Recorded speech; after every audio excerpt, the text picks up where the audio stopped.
Time to do or die.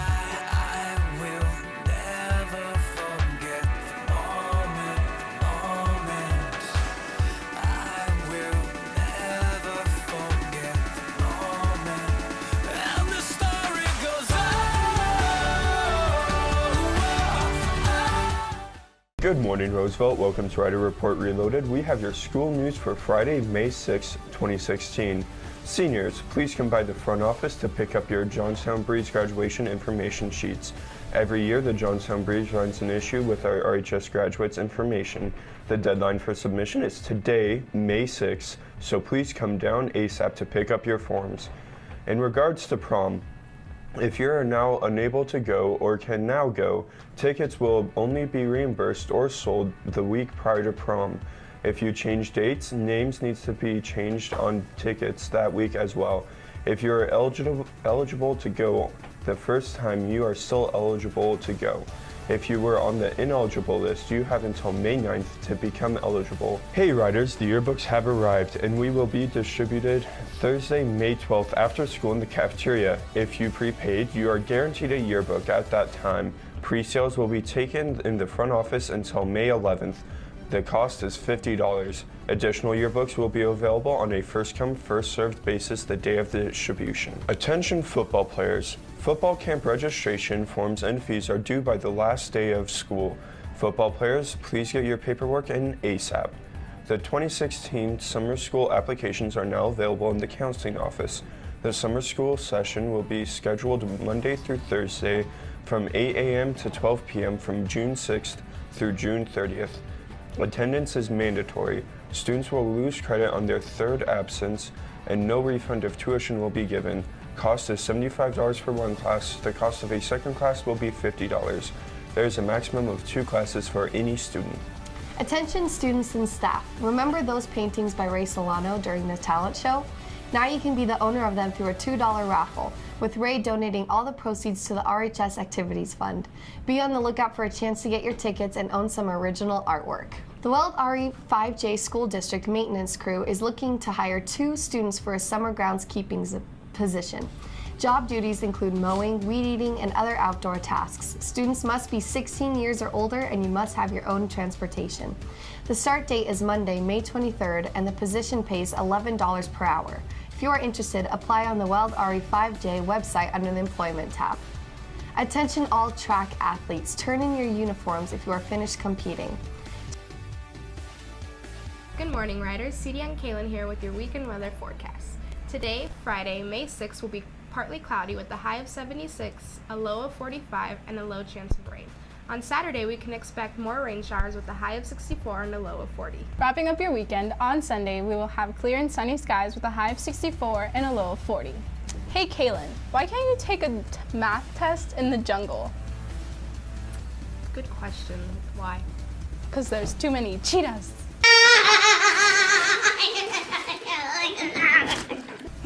That's it for weather. Now over to sports.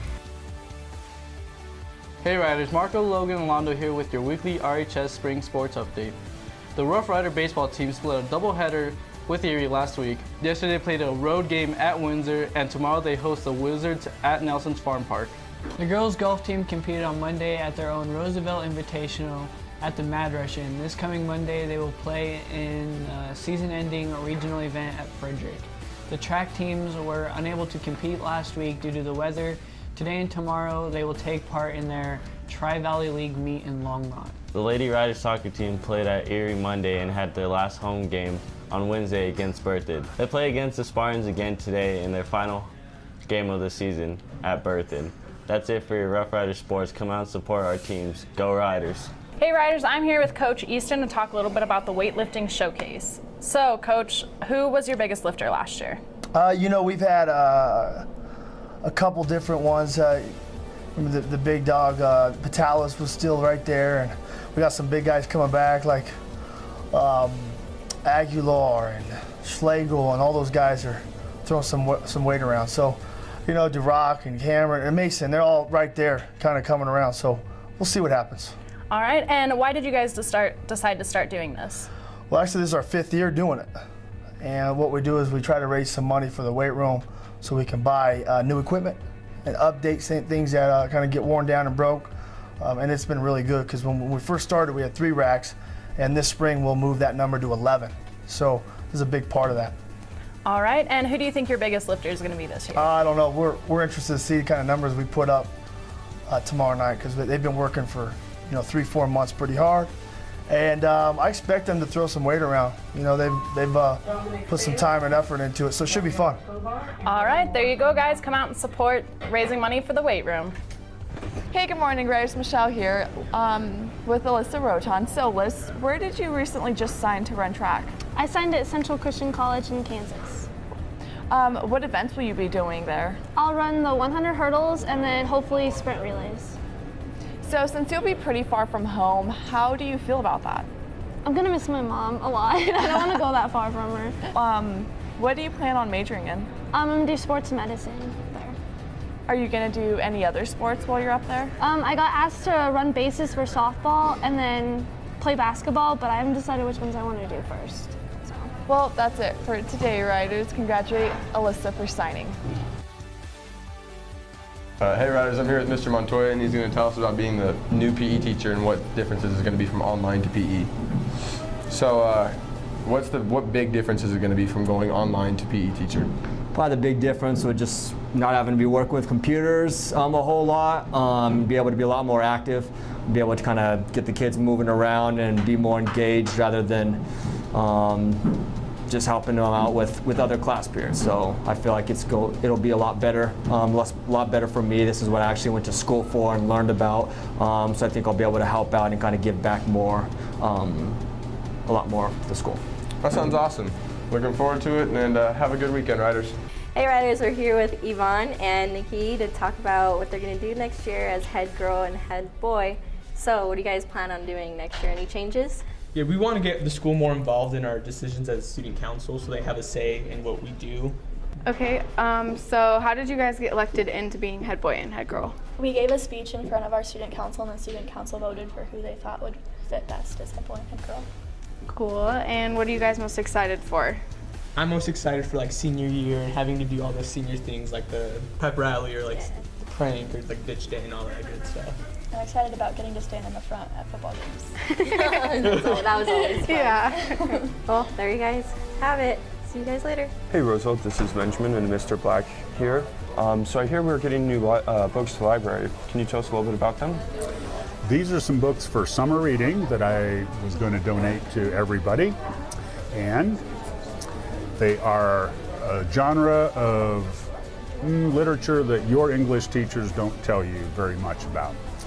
It could be called People Dying in Very Interesting Ways. First one here, Terminal Freeze. If you were to find a hideous, horrible beast frozen in ice in Alaska, and that the natives tell you, stay away, and then run away as fast as they can, what should you do? Probably thaw it. Thaw it out on live TV, just to see what happens. The Ruins. This is also a movie, and I think it's showing on Netflix right now. Mexico, spring bake, coeds, and carnivorous plants. This is sort of an ecological disaster movie involving mutant wasps. A lot of people die. And in fact, in all of these books, a whole lot of people die. The Dust. This is about a killer fungus that pretty much kills off the entire world. So again, a lot of people die. It's sort of a theme throughout all of these books. Hellstrom's Hive, one of the classic science fiction ones. They're not insects, but they're not people either. And so, a lot of people die. A lot of people die. The Rift. In 1812, there was a huge earthquake in the Mississippi River region. It's got some historical pieces on that, but we have another one. And again, a lot of people die. If you were to catch a huge, giant prehistoric shark that was the most vicious thing anyone's ever seen, let's go ahead, put it in an aquarium, let it have a few babies, put those in other aquariums, and a lot of people die. This, one of my all-time favorites. They find a small island that's been cut off from the mainland for about 1 million years. Horrible, hideous, vicious beasts. So let's drop a team of scientists down in there, and a lot of people die. A lot of people die. This is a great book. This one is about 2 aliens that have been camouflaged here on Earth for a long time, but they hate each other, and they finally figure out that they're on Earth, and so a lot of people die. A lot of people die. Empire of Ice, an underseas volcano cuts off the Gulf Stream. Ireland and England start to freeze, so they have a war. And just for fun, we bring in wolves, and a lot of people die. A lot of people die. Now, these two are my all-time favorite science fiction books. These make the alien movies look like Care Bears, and that's actually on a review about them. They're both entirely different. Far, far in the future, people find there were 2 civilizations, and they destroyed each other. One was, of course, hideously horrible aliens. We find a couple pieces of them left, so what do? We got to revive them, and a lot of people die. A whole lot of people die. These two you might need to be over 16 years of age to read because they're just so hideously horrible. These books will be available for summer checkout. I'm donating them to the library. If I ever need to read them again, I will know where they're at because I like genres where a lot of people die. A lot of people die. Thank you, Mr. Black. Thank you. Writers, if you are interested in any of these books, just come down to the library and check them out. Thank you. Hey guys, I'm here with Ms. Valencia. She's going to tell us about Saturday School and iPad collection. Good morning, writers. Last Saturday School of the Year is this coming, actually, if this airs Friday, it'll be tomorrow, Saturday, May 7th. From 9 a.m. to noon in the library. It's your last opportunity to come in and get some quiet work time. We do have tutors available in case you need assistance, but otherwise you can come in and just work, chow down on a donut, drink some orange juice, knock out some academics. Get your grades up. This is the last opportunity of the semester, so please use it. And iPads, iPad collection, that's a fun time. iPad collection for seniors will occur on May 11th during your 2nd and 3rd hour classes. We're spanning it over 2 periods because some of you have a free period. Even if you're just a teacher assistant for an hour, you need to report into that teacher and check your iPad in with that teacher. You need to back up your iPad to iCloud if you want. Seniors, you may not because you won't be back in school next year with your iPads, but you can if you want to. There'll be a few steps. Sign out of iTunes and the App Store, take off your passcode, and sign out of the Find My iPad section of your settings. If you take care of those things prior to your checkout, it'll go a lot faster. Please be sure you bring your cord, your brick, your complete case with the cover, and your iPad so that you don't get any fees assessed for missing something prior to graduation, and get your iPads checked in on May 11th during 2nd and 3rd hour.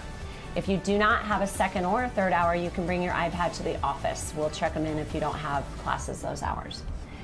9th through 11th grade, your iPad check-in date will be May 17th. It's the Tuesday before finals start, and yours will occur during 7th hour.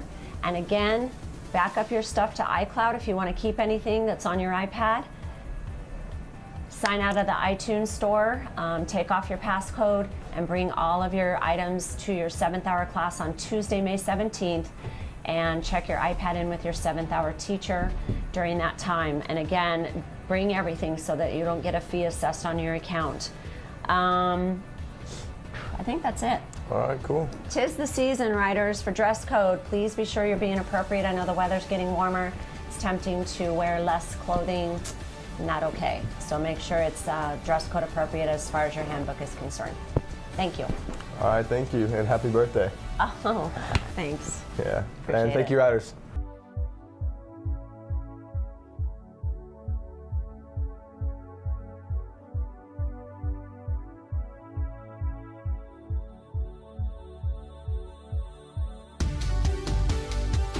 Today's lunch special is corn dogs with tater tots. And today's happy birthday wishes go out to Kenneth Jones, Colin Klein, Jenna Neeson, Garrett Buman, Lily Thornock, and Maddie Kenyon. Celebrating Saturday will be Michael Chavez, Brady Blondo, Nicole Cantu, Georgia Bernard, and Tyler Nismiller. Happy birthday Sunday. I said that weird. Okay. Happy birthdays on Sunday go to Rio Johnson, Alex Stumpf, Trent Romero, Sam Kuhn, Aaron Gray, Tyler Hughes, Courtney Latham, and our sports guy, Lonnie Baez. Thanks for watching this edition of Rider Report Reloaded. Now enjoy the rest of your day and have a great weekend.